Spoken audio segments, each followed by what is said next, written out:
Welcome back. Likely sitting at the top of the list of priorities for our next president is North Korea, who may become capable of hitting the United States with nuclear weapons within the next 5 years. Colin, do you think Donald Trump will be able to come up with a logical strategy for dealing with Kim Jong-un? The problem with the Kim family has been that each subsequent member has been more insane. Any rational country, look, North Korea has a handful of nuclear weapons. They can barely get their missiles off the launching pad. But they're getting better. I mean, it's obviously a process. It took us certainly a long period of time to get to there, and we basically stole all of Nazi Germany's rocket scientists to get there very quickly. Right. And the Russians stole the other part of them. So the problem with North Korea is you have a regime that does not abide by any sort of rational norms.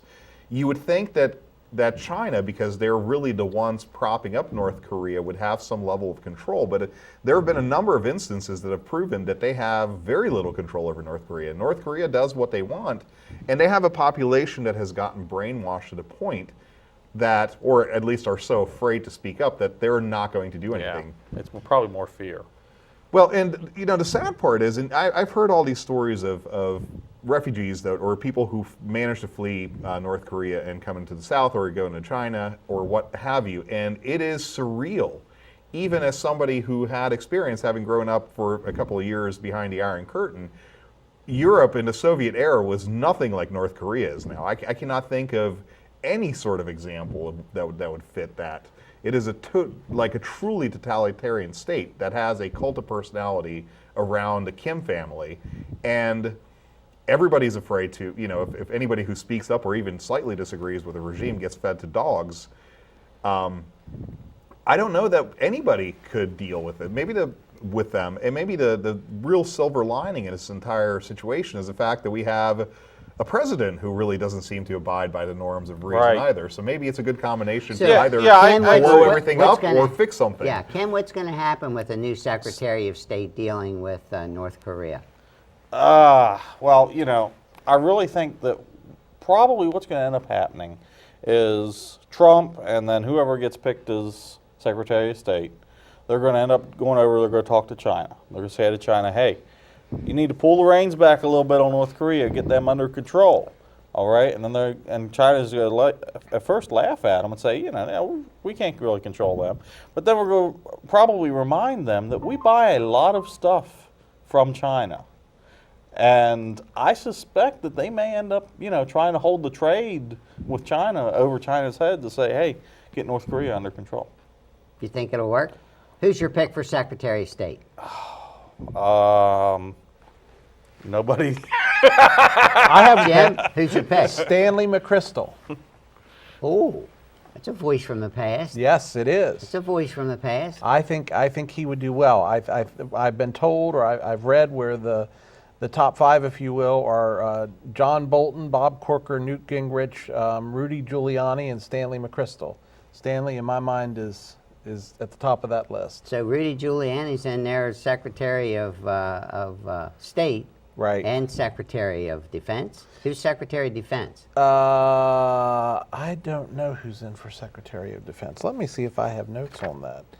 Well, I think, however, going back to Ken's point, while Jim's looking for his to see whether we know who the other one is.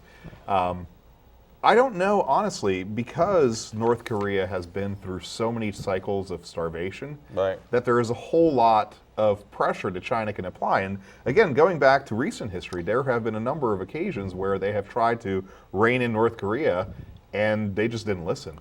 Well, they can cut off Kim Jong-un's internet access. And so, I mean, I'm pretty sure he is a gamer just because he was a computer science major in college. So, where did he go to school? Where did he go to school? You know, I don't know. He went to school in Switzerland. Was it? Okay. Yeah, he was a computer science major. So Defense Secretary, the reported top five there is Tom Cotton, Senator from Arkansas, Stephen Hadley, who was National Security Advisor under George W. Bush, Duncan Hunter, who's representative from California, and interestingly was a Marine Reserve officer who served in both Iraq and Afghanistan. John Kyle, who was former senator from Arizona, and Jeff Sessions, who is the senator from Alabama. Some stable people there. There are. Yeah. I'll be honest with you, I'm not sure I would like to go back to people that were under the George W. Bush era, just my opinion. But You don't go to war with the army you want to have. Go to war with the army. you have. Okay. So, but you know, getting back to the topic at hand, though, I mean, the reality is, I think that Trump's ability or inability to be stable on any given issue might help us with some of the negotiations, because we have no idea what he's going to do next, and that's a scary thing. I get that, but at some level, if I'm Iran, if I'm North Korea, if I'm China, if I'm Mexico.